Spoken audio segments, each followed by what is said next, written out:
this is Evelyn Lopez. Welcome to another episode of Sustainability in Your Ear, the Earth911.com podcast. This time for the week of December 3rd, 2018, we are recording at the fabulous Moonyard Recording Studio in Tacoma, Washington. And you know what time of year we've hit? It's holiday shopping season. And today we are going sustainable shopping. Yay! Yay! Everybody loves sustainable shopping. So we're going to get better at it. We're going to get much better at it after today. So who's on the show today? We have Mitch Ratcliffe, our Earth911 publisher. Mitch, where are you today? I am in the Moonyard Studios, and I am on my own with Doug, the producer. So where are you, Mitch? Well, I am at my desk in beautiful Lakewood, Washington, where it is cold and gray. It is a very damp day in the Pacific Northwest, yes. We also have our Earth911 writers, Sarah Lozanova and Trey Granger, with us today. Sarah, where are you coming from? I'm also in a damp climate. I'm in Belfast, Maine. Ah, is it rainy or are you getting a little bit of snow? Yeah, it's something in between. The schools actually had a snow day today. Really? Yeah. It's about our third of the year so far, or of the school year. Oh, gosh, that's a lot. And Trey, where are you today? I am in sunny Arizona. Okay, so last time you were in Hawaii. Did you have a good trip? Yeah, it was nice. Good. Glad to have you. All right. Well, before we start talking about sustainable shopping, let's talk about our latest surveys on Earth911. Mitch, what did we survey recently? Well, we actually were thinking ahead to the holiday season, and we asked, do you prefer plastic or paper food packaging? Oh. And 36% of our readers, respondents, said that they prefer paper. Mm-hmm. When you put together the people who use plastic but either reuse it or recycle every bit of it, we've got more than 65% who are doing that. So that's about a grand total of, I'm not doing the math quickly in my head. But I'm not even going to try. What ultimately, we found that only 1% of our readers say that they use plastic and don't recycle enough of it. So we've got a very conscientious group of earthlings out there. I think so. And one really honest person, I think. And it might be two, I think. It might be two people. With the number of respondents we had. So I think that's two. And I think this is encouraging. It shows that people are thinking about what they're using, but they're also not necessarily always finding what they would like to do or like to use. So they prefer plastic, but I get the impression that some of them would like to go paper as well. Yeah. I have to say, when I'm recycling stuff, when I'm cooking, I really appreciate like pasta, which just comes in a little box and you can just put it straight into the recycling bin. No little window, nothing in it. And it's fine. I wish there was more of that. Yeah, 13% of our readers said that they like the fact they can see the contents of the package through something like that little window. So they should be stripping that piece of plastic out before they toss it in. But otherwise, very, very sustainable as usual. Very good. Good to see. So what's yeah, lots of applause. What's our next survey question? Well, we asked on Thanksgiving, and we'll have the results shortly, of what would you value most in a sustainable economy? It's kind of a hard question because we only gave you one choice. And we asked across values like equality of opportunity, but also freedom to buy and choose what one wants. So it'll be interesting to see how that falls out. I think it might show some interesting divisions within the Earthling community and how they think. Yeah, that'll be really interesting to see. So you've done a couple of really good interviews lately that are up on our website. Why don't you tell us about those? Well, and you also had one with Zest, which is an interesting food tracking system. So I encourage everybody to listen to that. Yeah, that was with Zest Labs that does a tracking from the field to delivery on food to maintain food freshness. And it was quite interesting. And I didn't, so that one must be coming up pretty soon. I didn't see it yet on the website. Well, it'll be out by the time we release this. Right. So tell me about the other two. Well, we talked to Beth Porter, who is Climate and Recycling Director at Green America in Washington, D.C., and she's just written a new book, Reduce, Reuse, Reimagine, Sorting Out Our Recycling System, the Recycling System. And she's it's a good book. It's a very interesting book that starts with stories about the Scrap for Victory recycling campaigns during World War II. And it makes the point that we can pull together when we see a real threat to our country and recycle. We did it very effectively during World War II, collecting more than 100 million pounds of metal, which were used in tanks and ships and so forth to defeat the Axis powers. The problem with global warming is you can't see it. Right. And so a lot of people simply don't have a sense of a challenge from it. And we talked about how the recycling system is in need of reimagining. And the way that we invented our recycling system, or evolved our recycling system from the waste management system in the 1990s, produced what we call a single stream process. And she looks at various ways we might start to take that apart and recombine it in new ways. She's not saying we should abandon it or that it necessarily is even politically viable to abandon it now. But it's a really interesting conversation, and I think one of the best we've had. The other was with Leslie Field, PhD. She's a longtime technology executive who founded Earth911 and is working to prevent the retreat of ice in the Arctic. We also have them contributing now. Earth911 is doing a regular monthly state of the ice story for. Oh, that's really good. So we'll be publishing the first of those shortly before this podcast comes out. And Leslie has 54 patents in various areas and has now patented a technology she calls reflective sand, which is glass microbeads, about 35 microns in size with a small white speck in the middle, and it reflects light. They want to use this on the surface of the Arctic to replace ice that has melted, and that will reflect back the sunlight into space, just like the ice would, cooling the planet and allowing the ice to start to take hold again. Now, these glass beads ultimately just sink to the bottom of the ocean and become just like sand in the bottom of the ocean. So the argument is that there's no pollution involved in this. And it's a very practical way of tackling a particular regional challenge we have at the pole of the planet. So she's great at explaining how this is impacting our lives, and I would encourage everybody to listen to it. I think that's great, and I'm really glad they're going to do a feature on ice issues and warming, because as you've said, it's kind of hard to get people to understand that this is a real immediate problem when it's sort of generalized and you may or may not be seeing the actual impacts in your life. So the more information, the better. And, to be honest, we don't have a lot of national leadership from the White House on this issue. In fact, quite the opposite. So the more information we can get out there, the better. Yeah, and, we've lost 80% of the ice at the North Pole since 1979. It is absolutely time we do something. And there are a variety of experiments underway with lowering the planet's temperature. Hopefully we'll do it without polluting the planet more. Yeah, no kidding.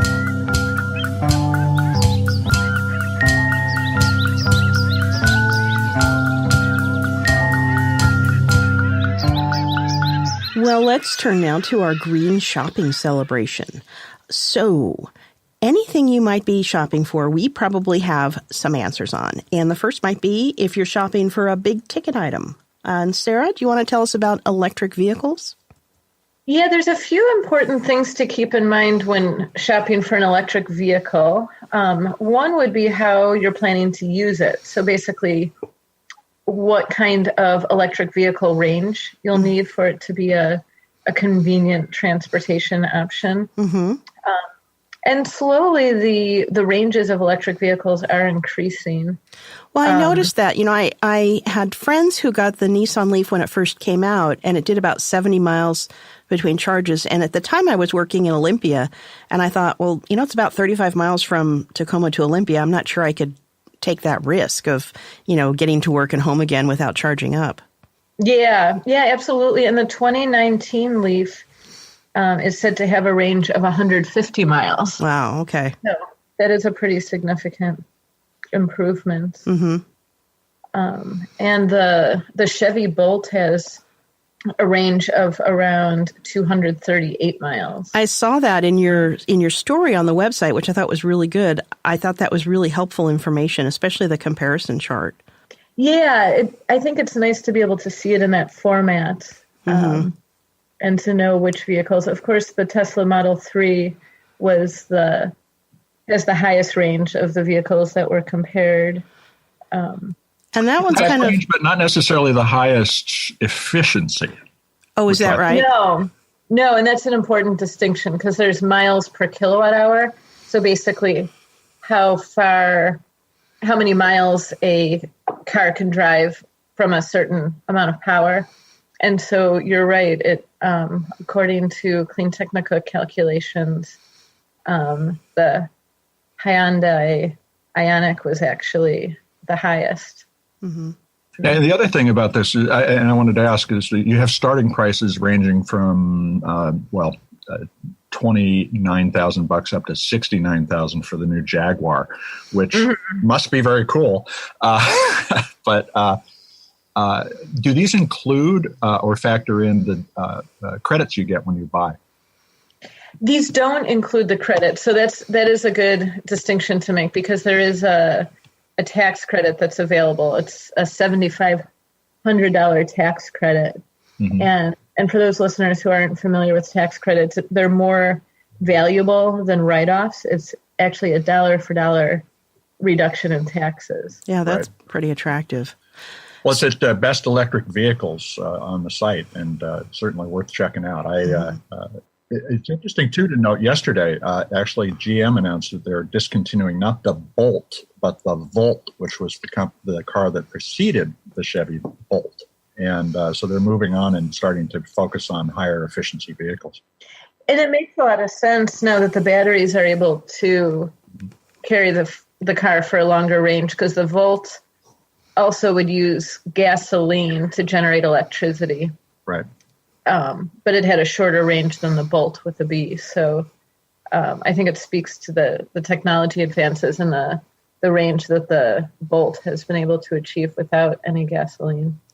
Well, and by 2025, most of the car companies say that they'll be primarily electric. And so it's good to see this happening. And if folks are interested in going out and test driving these, it's quite an experience to get in a car that makes no noise if you've never done it before. Mm-hmm. Mm-hmm. Yeah, and a lot of them have great pickup, too. Oh, yeah, all torque. Mm-hmm. So, Sarah, if I was interested in buying an electric vehicle, what are the things that you think I should consider? And I agree with you. I mean, I think for me, the biggest one would be how many miles can you get on it without charging up again? But what other considerations should I have?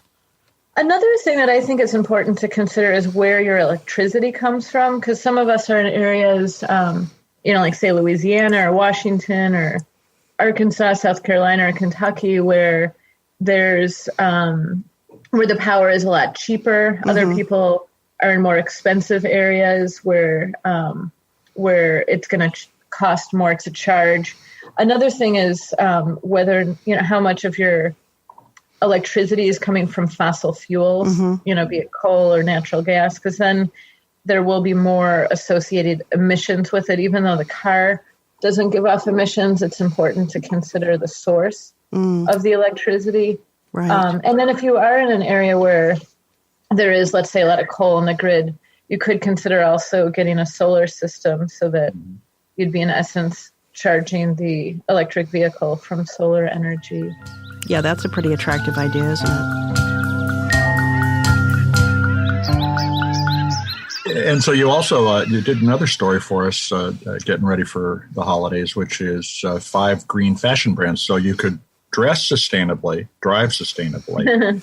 Yeah. Tell us about the wardrobe options.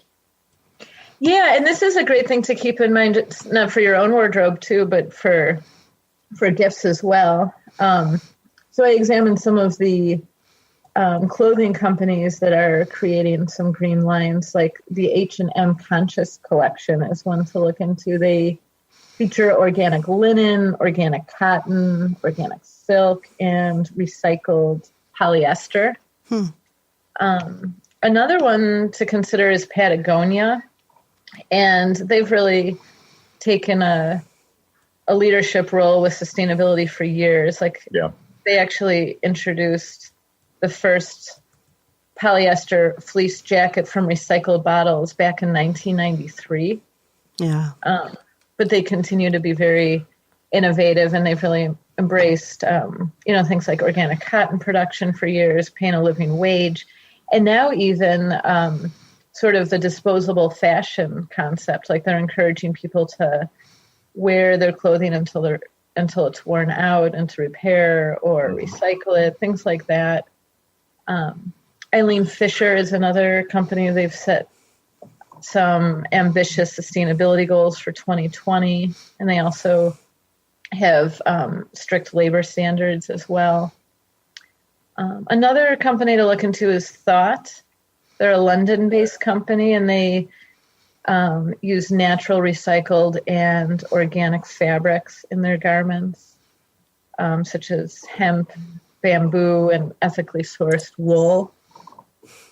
And then finally, Mud Jeans, which is based in the Netherlands, and they use they're really looking into cotton recycling and looking outside the box and finding new and innovative ways to do that. Like they're actually reinventing the way that jeans are owned by offering a leasing program.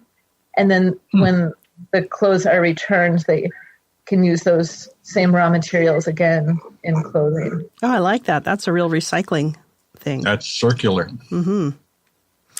Yeah, it's difficult for companies to have recycling programs if there isn't some sort of structure in place. And so leasing is a way that companies can do that to get the raw materials back. Interesting.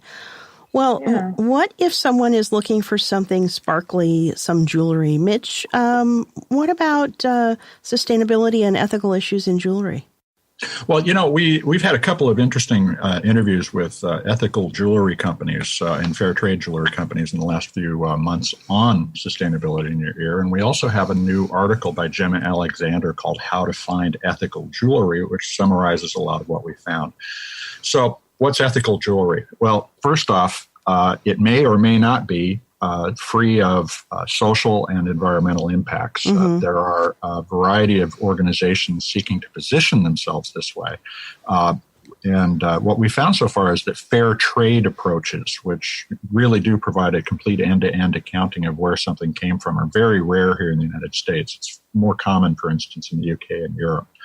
But you want to be able to pick something that you're going to put on your body that would really represent your values, not simply look good. And so when going out and shopping for jewelry, you should be looking at the source of the stones that you may be looking at. And most diamonds are still, unfortunately, coming from war zones and are purchased under very unfair labor conditions. So I would encourage you to be pretty much stay away from diamonds for purposes of social responsibility. There are synthetic diamonds today, and in fact, it's cheaper to make a synthetic diamond than it is to pull one out of the ground. They can look just as fine as a natural diamond. In fact, they're made essentially the same way. It's just we do it faster. So be careful about your diamonds and be responsible. For instance, we suggest talking to Brilliant Earth, which sources all of its natural diamonds from countries and places and mines where people are committed to following labor law and environmental standards. And the next one is gemstones generally, rubies, sapphires, jade, things like that. Many of these materials come from countries that have had very poor labor standards in the past and are still only beginning to make progress. This is an area where we did talk with ethical metalsmiths about this, and they have made efforts to go out and source gemstones from responsible miners all over the world. We also suggest looking at gem fields, which is a source of rubies, emeralds, and amethysts, which are mined along United Nations Sustainable Development Goals guidelines. So there are a number of different options when looking for different types of stones than diamonds. And finally, metal itself. We tend to think of silver and gold, and particularly gold, as completely interchangeable stuff, but it does come from places that may or may not be environmentally responsible. And gold in particular requires the use of mercury in many older forms of mining, and so is a big source of mercury pollution both to the environment and to the workers. So you want to look for the kinds of material that you would want to support, and that's where you can check out Fair Trade Gold, and you can also look in Latin America under Fair Mind. Both of these will give you clear provenance of the materials that they are selling you, so that you know that you're getting this from somebody who's actually earning their living from it in a sustainable and healthy way.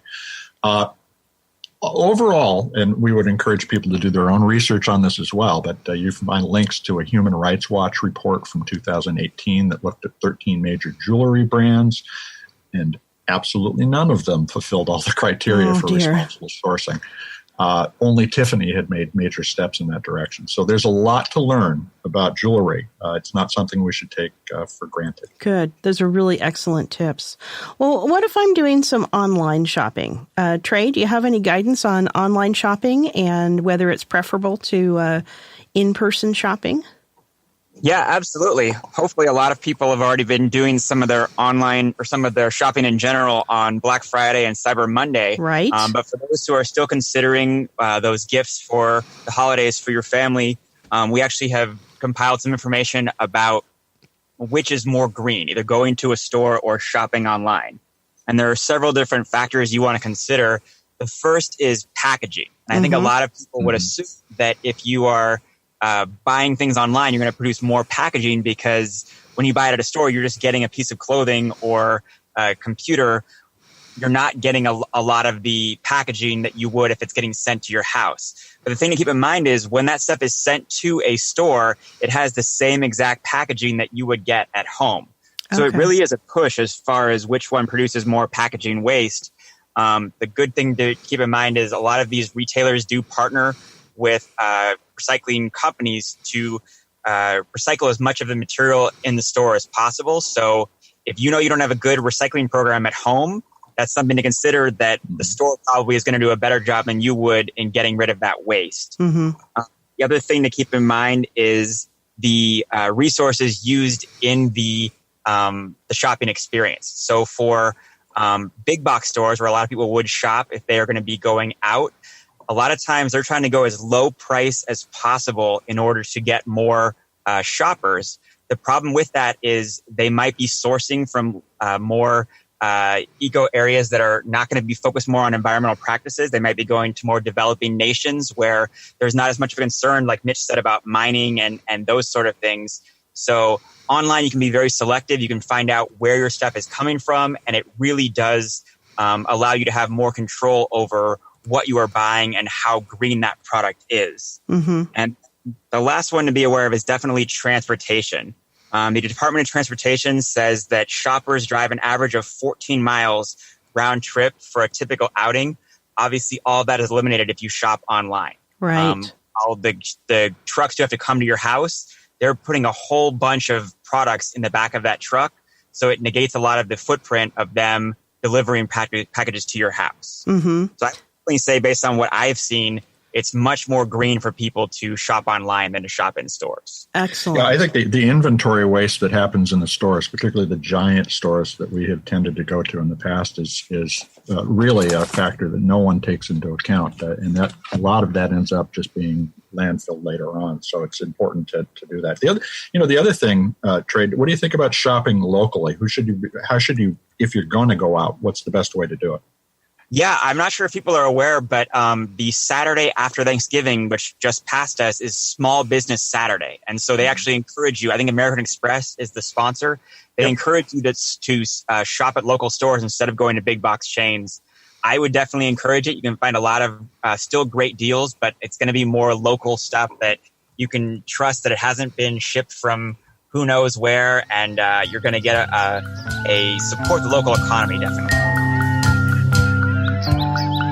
But, and Trey, there's another story that we just posted about a week and a half ago, which is about how to reduce packaging waste in Amazon orders. This is something that Lauren Murphy wrote for us in mid-November. It turns out you can make a request to Amazon at cs-amazon.com. reply at Amazon.com to request minimal plastic packaging in the order. Now, that's not just in the box and the packaging, but it's also a movement to have lower plastic use in all packaging. We reported this, and we've seen this happen here in the Northwest, where Amazon does actually reduce their packaging. I've done this, and Lauren had done it as well as part of her research. But we've also heard after publishing the story from some people that Amazon responds in other parts of the country saying, we're already pretty green and you're just going to have to live with what you've got.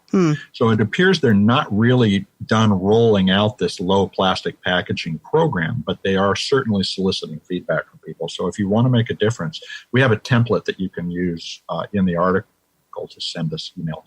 So it's real easy to do, and let's all get together and send Amazon a message that they need to be more efficient with their packaging. Yeah, that's a great idea. Great article, too.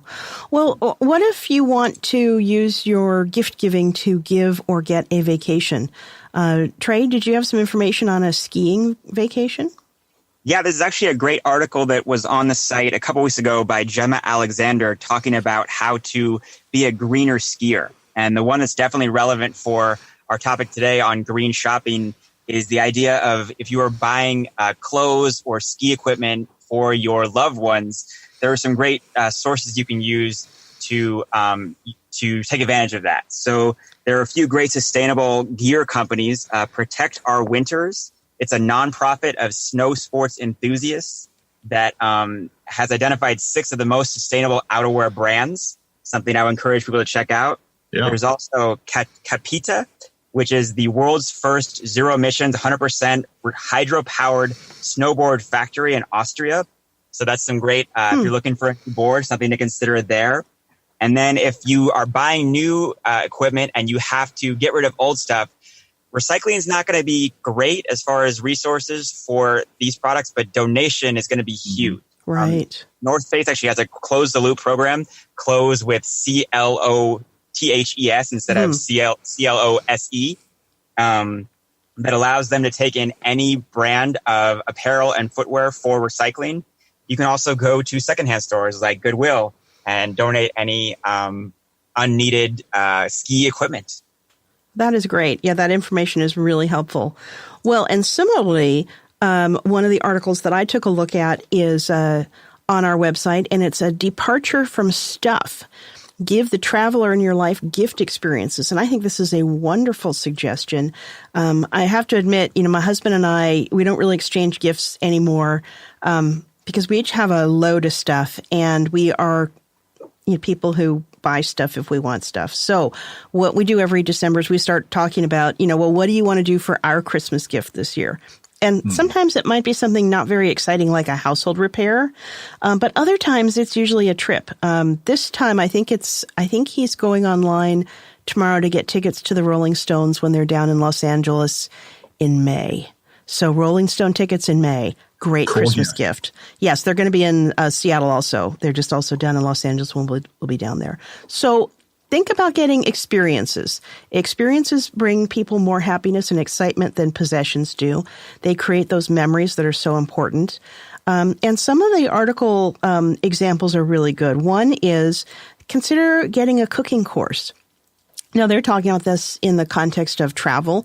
I have some friends who every time they go to another country, they do a lot of research ahead of time. They use the Rick Steves information, and they one of the things they like to do is to take a local cooking course to really get in touch with the cuisine. And I think that's a fantastic idea.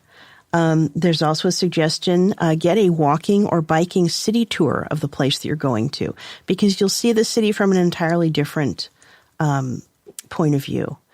The other thing they said, and this is something that I'll tell you frankly, I probably wouldn't do because I'm a little bit shy with strangers, but this is, there are some places that offer you a home-cooked meal in a local resident's home if you are traveling. And so there's a couple of apps listed that says you can book meals in the homes of local residents by looking at websites such as Eat With and Meal Sharing. So that would be a great, especially if you're kind of a little bit more of a socially comfortable person. That would be a great way to get to know things. Yeah, and I think that's, and your point about doing this during travel is great, but you can also do this at home. True. One of the things that I don't think people consider doing now is doing these same sorts of things in their own cities, or to go meet and mix with other people, or take these courses. Travel is still a major carbon impact. True. And so, we also may want to do all of these things in your own region. Well, and I think that makes sense for gifts, definitely. Some of the other suggestions are like getting passes to or memberships in your local museum. Mm-hmm. And, I know in Tacoma, I did this one year. I got us memberships at the Art Museum and the Glass Museum and I think the Car Museum. And it was great because then we sort of, not only were we supporting local activities, but we also then, any weekend that we didn't have something planned, it was, hey, you want to go to the Glass Museum? It sort of took a barrier away from getting out and about in our own community that otherwise we might have had. So right. That is, I think, an excellent idea. And I think everyone appreciates that too. And especially big in our area are zoo memberships. So you may want to look at that too. Zoo memberships are a great one because, it depends on how you feel about zoos, too. True. But I know people who just love zoo memberships as gifts. Yeah, I think zoo memberships are great gifts. And any other tours or things in your area or when you're traveling all make an excellent gift. And I think the point of this is not so much, here's the one thing that's going to be your perfect gift, but rather when you are looking for gifts for people, consider maybe they don't need a thing. Maybe they do want a thing and you know what it is. But if they don't want a thing or if you don't know what it is, something like a museum pass would be much appreciated. Yeah. Get out of the house. Do something. So what other sustainable shopping tips do we have? Well, we did just post a new story about eco-friendly holiday gifts. It just went up in the last few days around Christmas time, and we've got ideas for animal lovers and wildlife preservationists, people with green thumbs, for outdoor enthusiasts, people who enjoy fashion, and for recyclers. So check that story out as well. It's a good source of ideas. Definitely. So new story on eco-friendly gifts. Check it out on our website.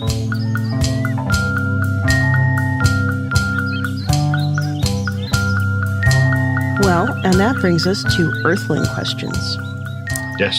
Earthling questions are always interesting and always practical. Always good. So our first question, April in Palo Alto asks, I have an old frying pan that I want to get rid of. Where do I go to recycle it? I don't think our curbside takes metal.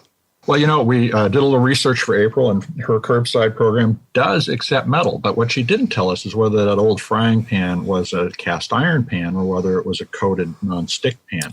And that does make a difference. So the nonstick pans do need to be treated differently than the cast iron pans, and don't necessarily go into your recycling bin. Mm-hmm. Cast iron in the recycling bin. Cookware, coated cookware, not necessarily so. And so you'll need to check your local programs. Do treat the nonstick pans as having other materials and send them to the household waste repository in your city rather than just dumping in your curbside. Okay. And I guess I'll put in another plug for cast iron too. If you do have cast iron, even if it's rusty, it cleans up very easily. So if you think, my pan's rusty, I need to get rid of and get a new pan, you can look online for really great information on how to re-season your cast iron pan, and it'll last you for years. If you just don't want it, because it's a lot of older women I know actually have said to me that they don't use their cast iron skillets anymore because they're just too heavy. They're not comfortable using them with their wrists. And in that case, honestly, Goodwill sells those things out the minute they come in the door. So it isn't necessary to recycle these. You can donate them. Yeah, they're highly collectible and they're highly sought after. I myself buy them every time I see them, and then I force them onto my friends. So because I love them so much, you could make a suit of armor with them if you wanted. You could totally make anything out of them. You can make a battleship out of them. So our second question, this one I think is particularly good. Connor in British Columbia asks, I would like to know if you recycle lithium-ion batteries. My Nintendo 3DS battery has bulged. And I'm looking at getting it recycled while getting a replacement. My main concern at the moment is, can I send this to you so that it can be recycled properly? Well, a lot of people think that Earth911 actually does recycling. We are a recycling database, and that's a great place to look for the answer to the problem. And in fact, there are some locations in British Columbia in our database, even though it doesn't really cover Canada, that you can go to. Trey, tell us about lithium-ion batteries generally, and then let's talk about that bulge. Yeah, so first off, a disclaimer, this is going to be U.S. information. So for our Canadian audience, I'm not sure how relevant it's going to be. The Department of Transportation actually has restrictions in the U.S. that you need to specially package lithium batteries because they can explode if they're not protected when they are sent in the mail or on a plane. So be sure, Call to Recycle, which is a national program in the U.S. I believe they also are covering Canada now as well. They have procedures in place. They partner with a lot of retailers. They're a great program to use for any sort of rechargeable batteries, including lithium ion. That's tough to say. It's a tongue twister. It's a tongue twister. Call to Recycle. Now, and the bulge, Connor, that is dangerous. Yeah. You need to be aware of the fact that when you compress that, and that can accidentally happen in shipping and at the recycling center, it can explode. It could also explode in your hand. So you want to stop using that immediately. And when sending it through to recycling, it needs to be handled carefully because it is actually a potentially dangerous item at this point. All lithium-ion batteries can explode if compressed, but this one, because of the damage to it, is already inclined to explode, so to speak. So that's a particularly dangerous item, and you want to take it to your household hazardous waste facility to be properly handled. Yeah, that bulge does not sound good. That definitely it seems like an urgent recycling issue. Get it out of your house.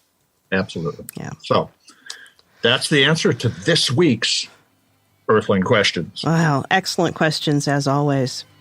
So that's about it for sustainable shopping this week. If you have questions or anything you want to suggest, send us an email at feedback@earth911.com. And you can listen to us on iTunes, SoundCloud, Spreaker, iHeartRadio, YouTube, and of course at our very, very interesting earth911.com website. And we'll see Always interesting. Always interesting. New stuff every day. And we'll see you next time. Take care, everyone.